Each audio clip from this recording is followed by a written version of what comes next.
నమస్కారం SV news కి స్వాగతం.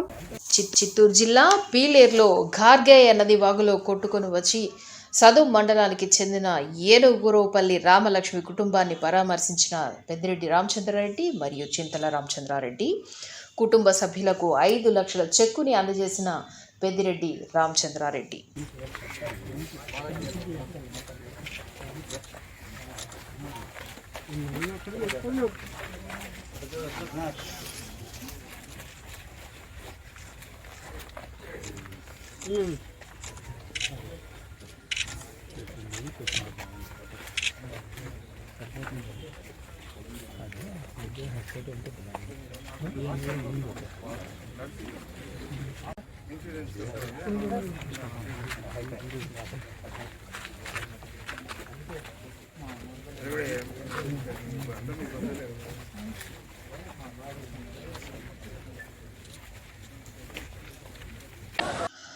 చిత్తూరు కూరగాయల మార్కెట్లో సరైన మౌలిక వసతులు లేకపోవడంతో వ్యాపారస్తులు ఆందోళనకు గురవుతున్నారు. వారి గోడును పట్టించుకోవాల్సిన పాలకులు, అధికారులు చేతులెత్తేశారు. దీంతో వ్యాపారస్తులు రోడ్డుపై కూరగాయలు అమ్ముకునే స్థితి నెలకొంది. కరోనా వైరస్ నేపథ్యంలో గత కొంతకాలంగా చిత్తూరు నగరంలో ఉన్న ప్రధాన మార్కెట్ ప్రైవేట్ బస్టాండుకు తరలించిన విషయం తెలిసిందే. అప్పటి నుండి వ్యాపారస్తులకు వ్యాపారం లేక తీవ్ర ఇబ్బందులు పడుతూ పలుమార్లు మార్కెట్ యథాస్థానానికి మార్చాలంటూ అధికారులను విన్నవించుకుంటున్నప్పటికీ అధికారులు, పాలకులు వ్యాపారస్తుల బాధను పట్టించుకోవడం లేదు. వారి స్వలాభం కోసం మార్కెట్ను తరలించడంతో పాటు వ్యాపారస్తులు తీవ్ర ఇబ్బందులు ఎదుర్కొంటూ ఉన్నారు. ఇదిలా ఉండగా మూలిగే నక్కపై తాటాకు పడ్డట్టు నివార్ తుఫాన్ వ్యాపారస్తులను నిట్ట నిలువునా ముంచివేసింది. అప్పు చేసి కొన్న సరుకులు పూర్తిగా నీట మునగడంతో వ్యాపారస్తులు లబోదిబోమంటూ ఉన్నారు. ఇప్పటికే కరోనా వైరస్ వ్యాప్తి తగ్గుముఖం పట్టడంతో పాత మార్కెట్లోకి మార్చడంతో అధికారులు చొరవ చూపకపోవడం బాధాకరమని వ్యాపారస్తులు ఆవేదన వ్యక్తం చేస్తూ ఉన్నారు. చిత్తూరు, తిరుపతితో పాటు చెన్నైలోని కోయంబేడ్ మార్కెట్ను సైతం అక్కడి అధికారులు తెరచి వ్యాపారస్తులకు అండగా నిలిచారని, అయితే చిత్తూరు నగరంలో మాత్రం పరిస్థితి ఎందుకు భిన్నంగా ఉండడం తమను తీవ్ర ఆందోళనకు గురి చేస్తోందని ఆవేదన వ్యక్తం చేస్తున్నారు వ్యాపారులు. చిత్తూరు నగరంలోని చేపల మార్కెట్ తెరిచారని, కూరగాయల మార్కెట్ను ఎందుకు తెరవలేదని వ్యాపారస్తులు వాపోతూ ఉన్నారు. కూరగాయల మార్కెట్ తెరిస్తే ప్రజలకు కరోనా బారిన పడతారని అధికారులు చెప్పడం బాధాకరమని వాపోతూ ఉన్నారు. వ్యాపారస్తులు ఈ విషయంపై హైకోర్టును ఆశ్రయించి మార్కెట్ను తెరిపించాలంటూ ఉత్తర్వులు తెచ్చుకున్నప్పటికీ నగర కమిషనర్ పులిగుండ్ల విశ్వనాథ్ ఉత్తర్వులను బేఖాతరు చేస్తూ చిత్తూరు మార్కెట్ తెరిచేది లేదని చెప్పడం చూస్తూ ఉంటే వ్యాపారస్తుల పట్ల అధికారులు చిత్తశుద్ధి ఏపాటితో అర్థమవుతుంది. మరోవైపు రాజకీయ లబ్ధి కోసమే మార్కెట్ను యథాస్థానానికి తరలించడం లేదంటూ ప్రజానికం బాహటంగానే రాజకీయ నేతలతో పాటు అధికారులపై విమర్శలు గుప్పిస్తూ ఉన్నారు.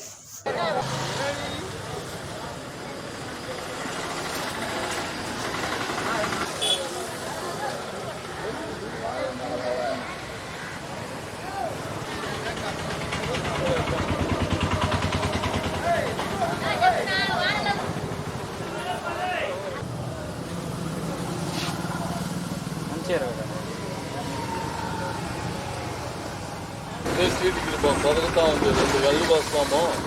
ఒక సీట్కి ఏం కాల ఎండల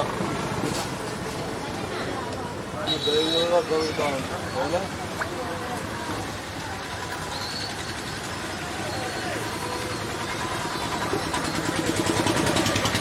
ఏడు నెలలుగా పెట్టలే. దీనికి మేము బాడీ కట్టేస్తే పోవాలి. ఇప్పుడు ఒక్కొక్క అంగిటికి ఒక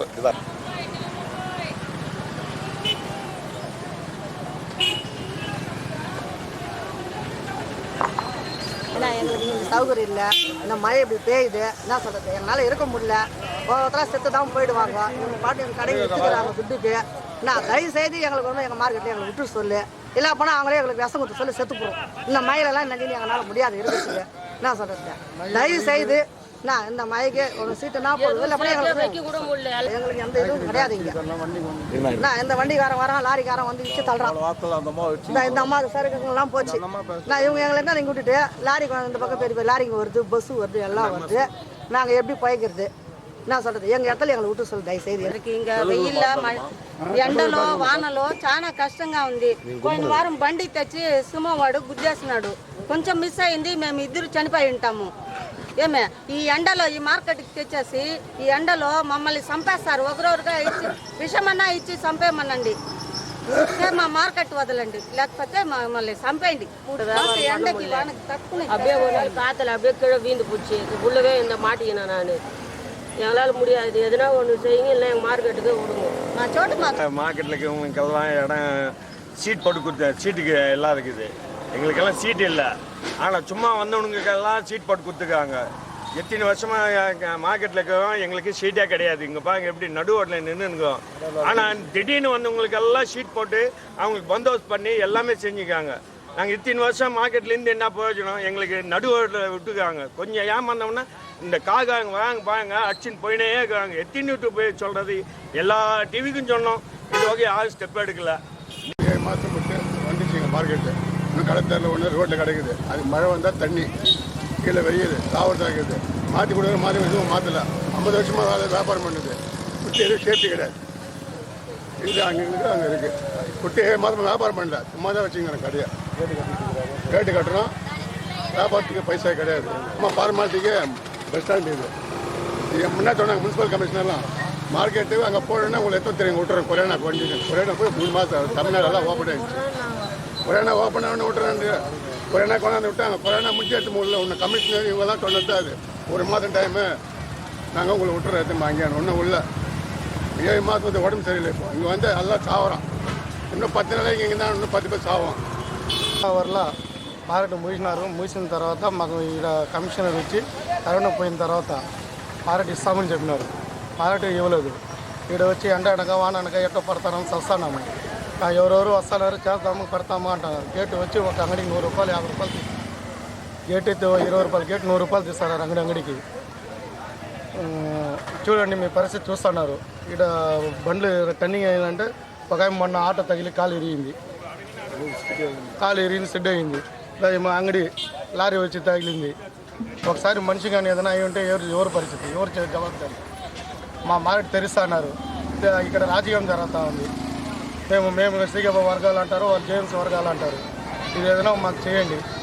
చేస్తారా లేదా? మార్కెట్ మా మార్కెట్ ఇచ్చేస్తే మేము బతికిపోతున్నాం.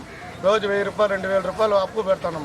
5 గంటలు 6 గంటల వ్యాపారం, 2 గంటలు మబ్బులు దొంగలు పోలీసుల దగ్గర వీళ్ళ దగ్గర మాటలు తీసుకొని మార్కెట్ పోలీసుల దగ్గర మేము దొంగలు అయిపోతాం. పోలీసుల దగ్గర మా ఇంటి నుంచి ఇక్కడ అంగడి దగ్గర వచ్చేటప్పుడు పోలీసులు నిలబెట్టి మీరు ఆడపోతారు, ఐడి కార్డు అదంతా అడుగుతారు. యాడికి పోయేది మేము వ్యాపారం చేస్తే కూడా వాళ్ళు ఒప్పుకునేలేదు. యాడ చూస్తే షాపులు అయిపోయింది, ఇక్కడ వ్యాపారం లేదు. 3 గంటల నుంచి 7 గంటల వ్యాపారం అయిపోతుంది. ఏం చేయమంటారు? మీరే చేయండి. అధికారులు వేసి ఏదైనా స్పందిస్తే బాగుంటుంది. లేదా మా షాపులు తిరిగి మా అంగళ్ళు ఇచ్చేస్తే మాకు ఈ అవసరాలు అంతా కాదు. ఇన్ని రోజులు ఇన్ని ఏళ్ళుగా ఏమన్నా వచ్చి మార్కెట్ వల్ల ప్రాబ్లం ఏదైనా ఉంటాం. వీడు వచ్చిదా మార్కెట్ వల్ల జనాలు ప్రాబ్లం అవుతుంది. ఏం చేస్తారు? మీరు చేయండి. వ్యాపారం బాగుంటుంది. 3 గంటలకు 2 గంటలకు అంగడి తెచ్చి సీటికిలో ఇక్కడ ఏం కాలేదు. మా వల్ల ఎండలో ఏం తట్టుకునేదానికి ఎండ వాన ఏం 50,000 లక్ష రూపాయలు యాడ్ ఇచ్చేది. 50,000 లక్ష రూపాయలు అడుగుతారు. అంగడి నీళ్ళు కావాలంటే 50,000 లక్ష రూపాయలు అడుగుతూ ఉన్నారు. 1,50,000 అడుగుతూ ఉన్నారు. అంగడి కావాలండి వాళ్ళకి సీట్ వేయాలంటే 1,00,000 రూపాయలు అడుగుతూ ఉన్నారు. ఏం కాలేదు. మా వల్ల 3 గంటలకు వస్తాం. ఏం వ్యాపారం చూడండి. వ్యాపారం ఏం చేసేదానికి కాలేదు. எதுனா ஒட்டி மஞ்சள் ஸ்ட்ரெஸ்ஸோ பாகுంటుంది. எங்கள் வியாபாரம் பரிస్థితి சரியில்லைப்பா. எங்கள் கொரோனானால 2 மாதம் பொறுத்து எங்களுக்கு மார்க்கெட்லேருந்து நாங்கள் கொடுத்துட்றோன்னு சொல்லிட்டு எங்களை காலி பண்ணி வச்சாங்க. அதனால் நாங்கள் சரி எல்லாருக்கும் ப்ராப்ளம் தானே நாங்களும் வந்துட்டோம். அவசரமாக தூக்கிட்டாங்க, நாங்களும் வந்துட்டோம். அதாவது அந்த மார்க்கெட்டில் 210 பேர், அதாவது அந்த மார்க்கெட்டுக்கார ஆளுங்க இங்கே ஒரு 50 பேருக்கு ஒரு கிடையாது. நாங்கள் வெயிலுக்கும் மழைக்கும் ஒரு பாக்ஸ் தக்காளி 800 ரூபாய் 700 ரூபாய். எங்களுக்கு வியாபாரம் பரிస్థితి தெரியல. 9 மணி வரைக்கும் தான் எங்களுக்கு மார்க்கெட்டு. வெயில் வந்தாலும் உட்கார முடியாது, மழை வந்தாலும் உட்கார முடியாது. இப்படி காத்தால மழை வந்துச்சு, சறுக்குங்கெல்லாம் அப்படியே இருக்குது. அதனால் நாங்கள் கமிஷனர்கிட்ட பேசணும், எம்எல்ஏ கிட்ட பேசணும். அங்கே யாருமே எங்களுக்கு எந்த சகாயமும் செய்யலை. தயவு செஞ்சு எங்களோட மார்க்கெட்டை எங்களுக்கு திறந்து விட்டாக்கா அவங்களுக்கு எல்லாம் ரொம்ப நல்லது. நாங்கள் ருணப்பட்டு இருக்கிறோம். அதனால் எங்களுக்கு இங்கே ரொம்ப நாங்கள் எவ்வளோ பேர் இந்த மார்க்கெட்டு போனதுனால இந்த மார்க்கெட்லேருந்து 10 பேருக்கு மேலே செத்து இருக்கிறாங்க. ஏன்னா மார்க்கெட் இல்லாத, வருமானம் இல்லாத, அவங்களோட பாதை அந்த டென்ஷன் வச்சுக்கினா எவ்வளோ பேர் ரொம்ப பேர் இறந்துட்டு இருக்கிறாங்க. இங்கே ஆட்டோக்கு வரணுன்னா ஒரு நாளைக்கு எங்களுக்கு 120 ரூபா கொடுத்து தான் நாங்கள் 2 மணிக்கு லேடிஸ் சேர்ந்து இந்த மார்க்கெட்டில் தினசரி நாங்கள் வர முடியுமா? எங்களுக்குன்னு கடை கட்டி கொடுக்கல இங்க. அதாவது வெளியாளுங்களுக்கு கடை கட்டி கொடுத்துட்டு அவங்கவுங்க உள்ள ரகசிலே விற்றுக்கிறாங்க. எங்களுக்கு எங்கள் மார்க்கெட்டு திறந்து விட்டுட்டா எங்களுக்கு அதுவே போதும். எங்களுக்கு தயவு செஞ்சு எம்எல்ஏக்காருக்கு, கமிஷனுக்காருக்கு எங்கள் மார்க்கெட்டை எங்களுக்கு திறந்து விடுறாப்புல நாங்கள் கேட்டுக்கிறோம். இது நாங்கள் எல்லாருமே ரொம்ப பாதிப்பில் இருக்கிறோம். இன்னைக்கு வருது மார்க்கெட்டு, நாளைக்கு வருது மார்க்கெட்டு, நாளைக்கு போயிடலாம், இன்னைக்கு போயிடலாம். நம்ம வியாபார பரிస్థితి சரி கிடையாது. எங்களுக்கு காலையில் அங்கே 5 மணிலேருந்து நாங்கள் லேடிஸ்க்கு 8 மணிக்கு 7 மணிக்கு வந்து வியாபாரம் பண்ணின்னு இருந்தோம். இப்போ இங்கே மார்க்கெட்டுக்கு சரக்கு எடுக்கணும்னா 2 மணி 2:30 மணிக்கு வந்தால் தான் ஒரு நாள் தவறாத லேடிஸ்க்கு இந்த மார்க்கெட்டுக்கு வர முடியுமா? தூக்கம் கெட்டு, உடம்பு ஆரோக்கியம் கெட்டு, இது போல் வாரத்தில் 4 நாள் தான் இங்கே மார்க்கெட்டில் கடை வைக்க முடியுது. இல்லைன்னா இல்லை. இந்த மழை வந்துச்சு, எல்லாம் எடுத்து மூடிட்டு உக்காந்துன்னு இருந்தேன். இன்னத்துக்கு ஜனம் இல்லை. 1 மணி ஆனாக்கா 11 மணி ஆகிப்போச்சுனாவே ஒரு ஜனம் கூட வர்றது கிடையாது. அது இந்த ரோட்டில் பஸ்ஸு போகுது, காரு போகுது, லாரி வருது, எல்லாம் வருது. யாருக்கு எந்த டைமில் என்ன நடக்குன்னே தெரியாது. ஒரு 2 வாரத்துக்கு முன்னே மொத்தமாக ஏற்றின்னு அந்த மூலக்கடை ஏற்றின்னு போயிட்டாப்புல. அதே போல் ஒரு வேளை யாரோ குச்சிட்டு நான் ஏற்றின்னு வந்தாங்கன்னு நினச்சிக்கோ. ஏதோ ஒரு ப்ராப்ளம் இருந்துச்சோ, உயிர் போயிட்டு பிறப்போ உயிர் வருமா சொல்லு? மார்க்கெட்டுன்னா எப்படி இருக்கணும்? டிஸ்டர்ப் இல்லாத இருக்கணும். மார்க்கெட்டுன்னா வசதி இருந்துட்டா, மைதானம் இருந்துட்டாக்கா போதாது. வர ஜனம் போகிற ஜனத்துக்கு பப்ளிக்கு எல்லாம் நல்லபடியாக செய்யணுங்க. மார்க்கெட்டு எங்களுக்கு எங்கனால கட்டி கொடுத்து எங்களுக்கு நீங்கள் இந்த இடம்னு சொல்லிவிட்டு எங்களுக்கு நியமித்து அங்கே செஞ்சுருந்தாக்கா ஒரு நல்லது. எங்களுக்கு எதுவும் இல்லாத எங்களை நடு ரோட்டில் எடுத்துன்னு வந்து விட்டுட்டாங்க. ஒரு நாளைக்கு 200 ரூபாய் சம்பாதிக்கிறது கஷ்டமாக இருந்தாக்கா ஒரு நாளைக்கு ஆட்டோக்கு போகிறதுக்கு வரத்துக்கு 120 ரூபாய் கொடுக்கணும். எங்களுக்கு இங்கே டிஃபன் செலவு, டீ செலவு அத்தனையாக இருக்குதுன்னா எங்களுக்கு தயவு செஞ்சு எங்கள் மார்க்கெட்டை எங்களுக்கு கொடுக்கணும். நாங்கள் கமிஷனுக்காரன் ఎమ్మెల్యేవే. చిత్తూరులోని దొడ్డిపల్లి వద్ద సప్త కన్నికల దేవస్థానం ఆలయంలో కార్తీక దీప సందర్భంగా ప్రత్యేక పూజలు నిర్వహించారు.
मीडिया किया ले मीडिया के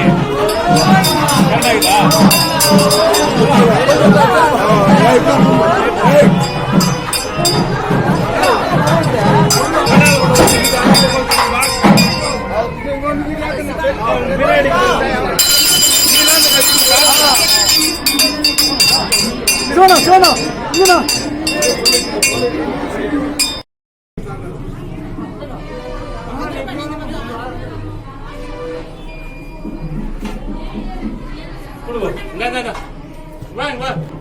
ఓకే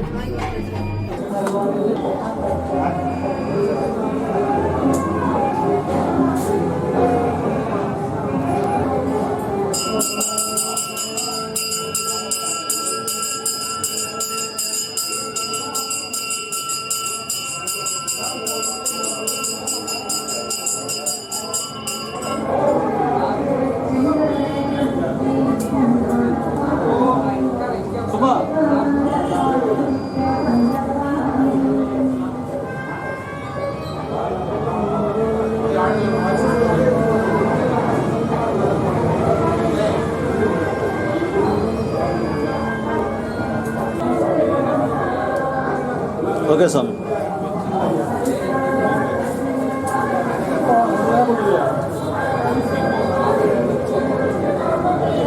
అందరికీ నమస్కారం. శ్రీ సప్తకనికలమ్మ దేవాలయం డబ్బై దొడ్డుపల్లి 3వ డివిజన్. సప్తకనికలమ్మ దేవాలయంలో ఈరోజు ఉదయము వేద పండితుల ద్వారా అభిషేకము అర్చన జరిగింది. దళవాయి వంశీయులు అమ్మవారికి ఈరోజు ప్రత్యేక అభిషేకము వాళ్ళ చేతుల మీద చేశారు. ఇదే విధంగా ఈరోజు మధ్యాహ్నము గ్రామోత్సవము ఇక్కడ పురాతన దేవాలయము కొండపైన ఉన్న దేవాలయంలో అభిషేకం చేసి అక్కడ నుండి ఒక దీపాన్ని ఊరేగింపుగా తీసుకొని వచ్చి ఇక్కడ దేవాలయంలో ఒక దీపము 1,00,000 దీపాలుగా ఈరోజు జరిగింది. ఈరోజు ప్రత్యేకంగా ఆహ్వానితులు ఎమ్మెల్యే ఆరణి శ్రీనివాసులు గారు మరియు వైఎస్ఆర్సీపీ సంబంధించిన వాళ్ళు భక్తులు అనేక మంది పాల్గొని విజయవంతం చేశారు. దేవాలయం తరఫున భక్తులందరికీ ధన్యవాదములు. ఈరోజు శ్రీ సప్తకనికలమ్మ దేవాలయంలో కార్తీక పౌర్ణమి 1,00,000 దీప ఉత్సవం జరుగుతున్నది. కావున భక్తులందరూ ఈరోజు అమ్మవారిని దర్శించుకున్నారు. ఆహ్వానితులు ఎమ్మెల్యే గారు, మంత్రివర్యులు పెద్దిరెడ్డి రామచంద్రరెడ్డి గారు మరియు వైఎస్ఆర్సీపీ అధికారులు 3వ డివిజన్ దళవాయి సునీత శివకుమార్ గారు భక్తులకు ప్రత్యేక ఏర్పాట్లు చేసి విజయవంతం చేశారు. ధన్యవాదములు. నివార్ తుఫాన్ నేపథ్యంలో చిత్తూరు నగరంలోని మహావీర్ బ్రిడ్జ్ ప్రమాద ఘంటికలు తలపిస్తూ ఉంది. 100 ఏళ్ల చరిత్ర నేపథ్యం కలిగిన రైల్వే ఓవర్ బ్రిడ్జ్ సింహభాగం కంకర తేలి ఏ సమయంలో అయినా కూలేందుకు సిద్ధంగా ఉంది. చిత్తూరు నగరంలో ప్రధానంగా చెప్పుకునే వాటిలో మహావీర్ బ్రిడ్జ్ ఒకటి. నిత్యం వాహన చోదకులతో బిజీగా ఉండే బ్రిడ్జ్ నివార్ తుఫాన్ ప్రభావంతో మరింత ప్రమాద స్థితికి చేరుకుంది. చిత్తూరు నగరంలోని సింహభాగం రాకపోకలకు బ్రిడ్జిని ప్రజలు వినియోగిస్తారు. 0.5 కిలోమీటర్ల విస్తీర్ణంలో ఉన్న బ్రిడ్జ్ ప్రస్తుతం కురుస్తున్న వర్షాలతో కంకర తేలి గుంతలమయంగా మారింది. అంతేకాకుండా బ్రిడ్జికి ఇరువైపులా మర్రి చెట్లు పెరగడంతో పాటు బ్రిడ్జి కింద భాగం బీటలు వారిపోయింది. బ్రిడ్జిపై భారీ స్థాయిలో కంటైనర్లు ప్రవేశిస్తే కూలిపోయే ప్రమాదం కూడా లేకపోలేదు. ఆంగ్లేయుల కాలంలో నిర్మించిన బ్రిడ్జ్ ఆయువు సైతం ముగుస్తుండటంతో బ్రిడ్జ్ పునః ప్రారంభించే దిశగా అధికారులు చర్యలు చేపట్టాల్సిన అవసరం ఎంతైనా ఉందని ప్రజలు కోరుతూ ఉన్నారు. భవిష్యత్తులో బ్రిడ్జ్ కోసం ఎలాంటి ప్రాణ నష్టం జరగకుండా ఉండాలంటే ఇప్పటికైనా అధికారులు స్పందించి ప్రమాద స్థితికి చేరుకున్న బ్రిడ్జిను పూర్తి స్థాయిలో బాగు చేయాలని కోరుతూ ఉన్నారు. మరోవైపు ప్రతిపక్ష పార్టీల నేతలు సైతం బ్రిడ్జి దుస్థితిపై పలుమార్లు అధికారుల దృష్టికి తీసుకువెళ్లినా తూతూ మంత్రంగా పనులు చేపడుతున్నారే తప్ప బ్రిడ్జిని పూర్తి స్థాయిలో బాగు చేయడంలో నిర్లక్ష్యం వ్యవహరించడం బాధాకరమని ఆవేదన వ్యక్తం చేశారు. ఇప్పటికైనా ప్రజల ప్రాణాలను దృష్టిలో ఉంచుకొని అధికారులు మహావీర్ బ్రిడ్జ్ మరమ్మత్తు పనులను చేపట్టి ఎలాంటి ప్రాణ నష్టం జరగకుండా చూడాల్సిన బాధ్యత ఎంతైనా ఉందని విజ్ఞప్తి చేస్తూ ఉన్నారు.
చిత్తూరు నగరంలో నడిబొడ్డున ఉన్నటువంటి ఈ ఫ్లైఓవర్ బ్రిడ్జి 1927లో నిర్మించడం జరిగింది.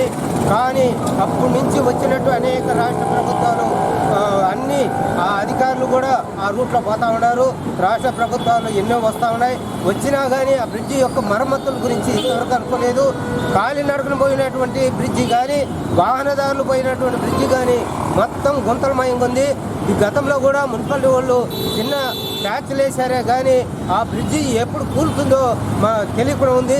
అందువలన సంబంధిత అధికారులు దాని మీదనే వస్తున్నారు.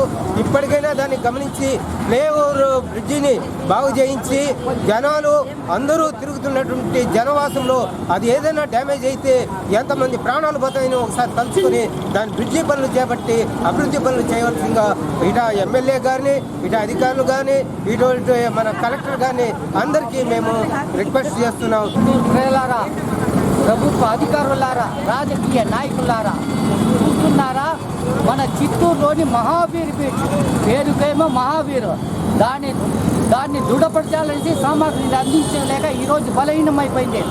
అప్పుడప్పుడు నేను వాట్సాప్లో సందేశాలు పంపుతున్నాను, అయ్యా బ్రిడ్జి బలహీనమైపోయింది, దాన్ని మరమ్మతు చేయండి. ఏ ఒక్క అధికారి, కలెక్టర్ పోతున్నారు, ఎస్పీ పోతున్నారు, డిఎస్పీ పోతున్నారు, రాజకీయ నాయకులు పోతున్నారు, మహిళలు ప్రజలు పోతున్నారు. ముఖ్యంగా ఈ మహిళలు పోతున్నప్పుడు జారి పడటము, ఆ గుంటలు పడటం జరుగుతున్నా కానీ ఒక్కరూ కనికరం పోతూ చూసుకుని పోతున్నారే కానీ దానికి ఏ విధంగా కానీ మరమ్మతు చేయాలని ఏ అధికారి పట్టించారు. ఈరోజు ఆ బ్రిడ్జి కూలడానికి సిద్ధంగా ఉన్నా కూడా ఎవ్వరు కూడా దాన్ని అర్థం చేసుకొని దానికి ఏం చేయాలి. ప్రజలు కూడా అలాగనే ఉంది. అందరూ కలిసి ఆ బ్రిడ్జికి ఏదైనా వంతెనకు మరమ్మతులు చేసి బాగు చేయాలనిసిందే. లేతే భవిష్యత్తులో ఏ అధికారి, ఒక అధికారికి ఏమైనా జరిగితే అప్పుడే ఆగమేఘంగా వచ్చిందే మరమ్మతు చేస్తారు. అంటే సామాన్య ప్రజలు మనుషులు కారా, వాళ్ళు ప్రాణాలు కావా. ముఖ్యంగా ముసలి వాళ్ళు, ఈ ఆడవాళ్ళు పడి దాంట్లో ఎంతగా గాయాలైనాయి. ఇదంతా పట్టించుకోకుండా ఈ ప్రభుత్వం ఏం చేస్తుంది, ప్రభుత్వ అధికారులు ఏం చేస్తున్నారు, వెంటనే దాన్ని మరమ్మతులు చేయాలని కోరుకుంటారు. చిత్తూరు మాజీ ఎమ్మెల్యే సత్యప్రభ పార్టీ అందించిన సేవలు నిరుపమానమని తెలుగుదేశం పార్టీ శ్రేణులు అభిప్రాయం వ్యక్తం చేశారు. ఆదివారం సత్యప్రభ శుభ స్వీకరణ కార్యక్రమాన్ని తెలుగుదేశం పార్టీ జాతీయ ప్రధాన కార్యదర్శి నారా లోకేష్తో పాటు పలువురు మాజీ మంత్రులు, ఎమ్మెల్సీలు పాల్గొన్నారు. ముందుగా సత్యప్రభ సమాధికి పూలమాల వేసి అంజలి ఘటించారు. అనంతరం ఆమెతో ఉన్న సాన్నిహిత్యాన్ని గుర్తు చేసుకున్నారు.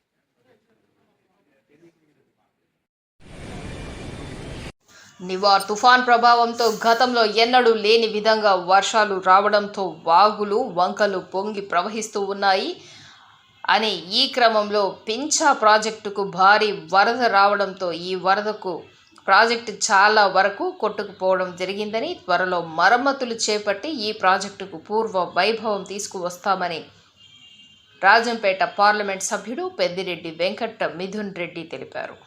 రాజంపేట శాసనసభ్యుడు మేడ మల్లికార్జున రెడ్డి, పీలేరు శాసనసభ్యులు చింతల రామచంద్రారెడ్డి, రాజంపేట మాజీ ఎమ్మెల్యే అమర్నాథ్ రెడ్డిలతో కలిసి కేవీపల్లి మండలంలో వరదలకు దెబ్బతిన్న పింఛా నదిపై చాలా వరకు కొట్టుకుపోయిన ఆనకట్టను పరిశీలించారు. ఈ సందర్భంగా పార్లమెంట్ సభ్యులు మిథున్ రెడ్డి మాట్లాడుతూ, ఎక్కడ కరువు వచ్చినా పింఛా నది ప్రవాహ ప్రాంతంలో ఇబ్బంది లేకుండా ఉండేదని, అయితే నివార్ తుఫాన్ వల్ల వచ్చిన వరద ఉధృతికి ప్రాజెక్టు పైన కూడా నీళ్లు పోవడం జరిగిందని, దీని ప్రభావంతో ప్రాజెక్టు కోత గురి అయిందని, వెంటనే తాత్కాలిక మరమ్మతులు చేపట్టి ఆ తర్వాత శాశ్వతంగా ఉండేటట్లు ప్రాజెక్టు నిర్మించడం జరుగుతుందని అన్నారు. అదేవిధంగా ఫ్యూచర్కి రేపు రాబో రోజుల్లో ఇదే విధంగా వర్షపాతం వచ్చి ఇదే విధంగా మళ్ళీ డిశ్చార్జ్ వచ్చి మళ్ళీ డ్యామ్ ప్రమాదాలు గురయ్యే పరిస్థితి వస్తే ఏ విధంగా టెక్నికల్గా కొత్త డిజైన్ ఇవ్వాలో కూడా పరిశీలించే కార్యక్రమం జరుగుతూ ఉంది. సో ముఖ్యమంత్రి గారు నిన్న రివ్యూ పెట్టడము, ఈరోజు అధికారులందరూ కూడా వచ్చి వెంటనే చర్యలు తీసుకుంటూ అన్నీ కూడా చేస్తారని చెప్పి కూడా ఈరోజు మన ఎమ్మెల్యే గారు, అదేవిధంగా జిల్లా అధ్యక్షులు అమర్నాథ్ రెడ్డి గారు, మేము అందరూ కూడా ఈరోజు ప్రజలందరూ కూడా త్వరగా ఎంత వీలైనంత వరకు నీళ్ళు నిల్వ చేసి మళ్ళీ ఇబ్బంది లేకుండా చేసేదానికి మేమందరం కూడా కృషి చేస్తాము. అదేవిధంగా చీఫ్ ఇంజనీర్ గారికి, అదేవిధంగా వచ్చిన ఇంజనీర్లందరూ కూడా వెంటనే వాళ్ళు స్పందించిన దానికి వాళ్ళందరూ కూడా ధన్యవాదాలు.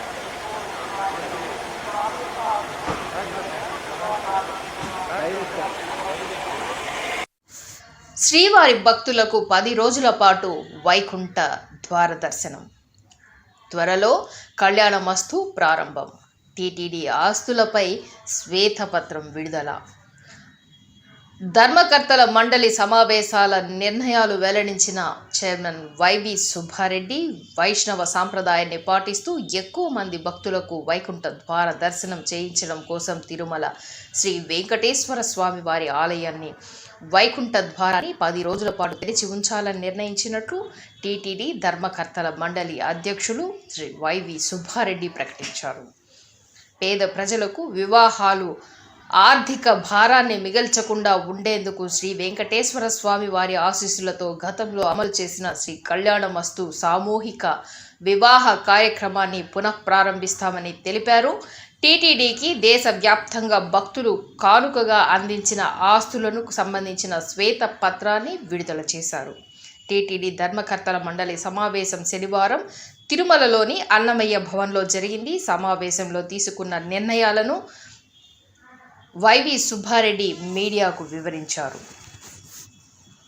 And also we seek the advice of the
రాబోయే వైకుంఠ ఏకాదశికి దేవాలయం భక్తుల కోసం వైకుంఠ ద్వారం 10 రోజుల పాటు తెరవాలి అని లాస్ట్ ఇయరే పోయిన సంవత్సరమే భక్తుల దగ్గర నుంచి ఒక విన్నపం మాకు వచ్చింది.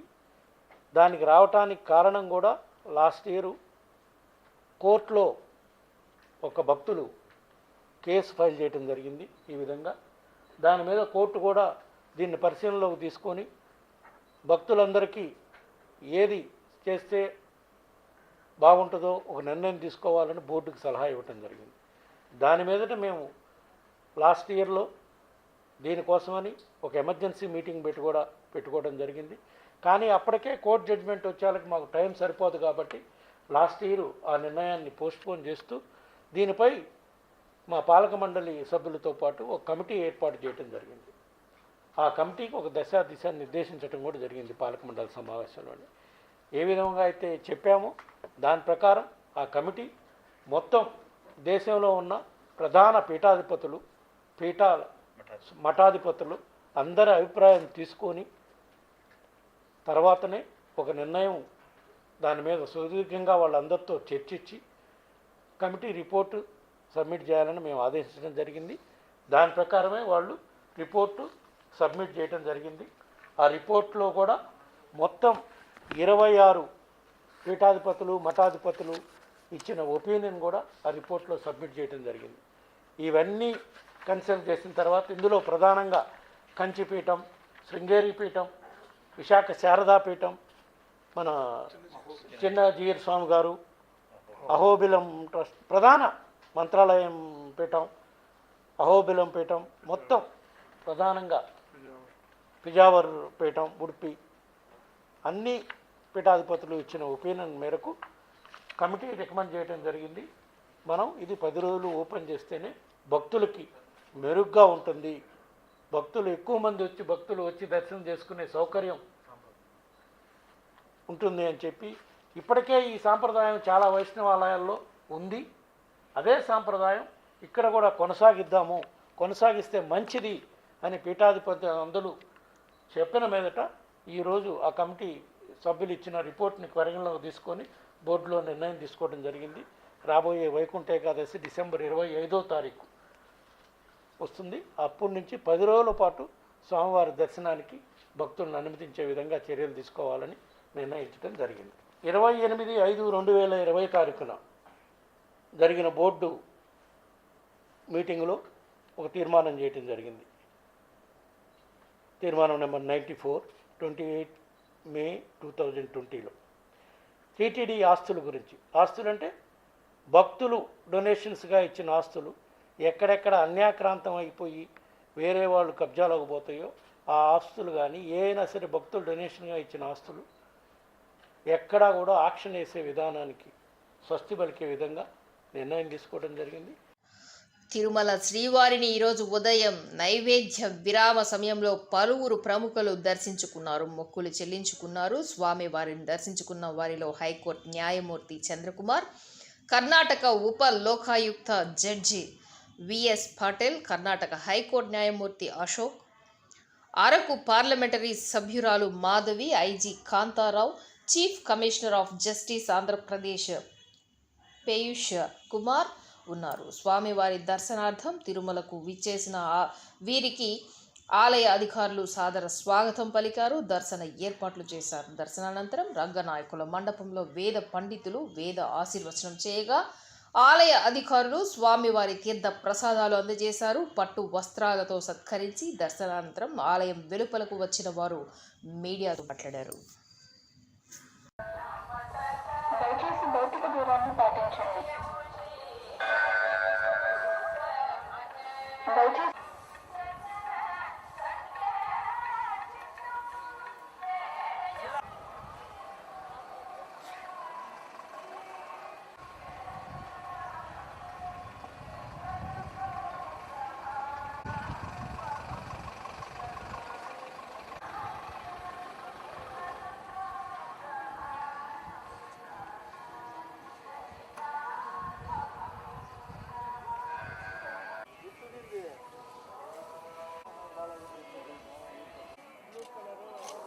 చనిపోయేవాళ్ళు కదా వెడ్డి ఎట్లా అంటే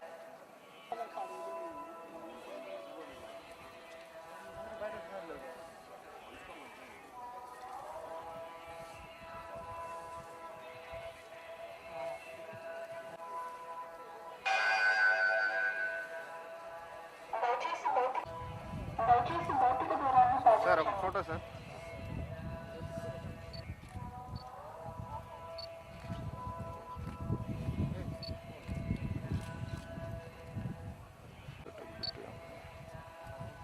మళ్ళీ తెలియదని చెప్పుకోండి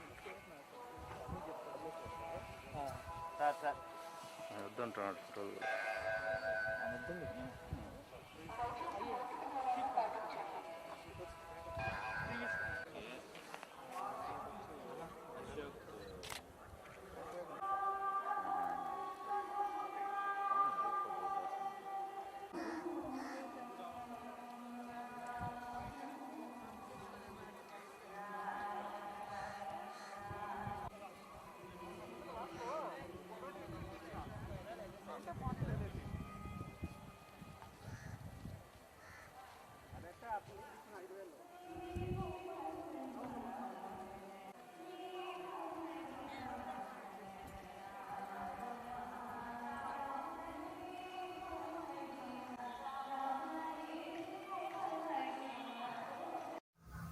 ఎస్వీ న్యూస్ ఇంతటితో సమాప్తం. నమస్కారం.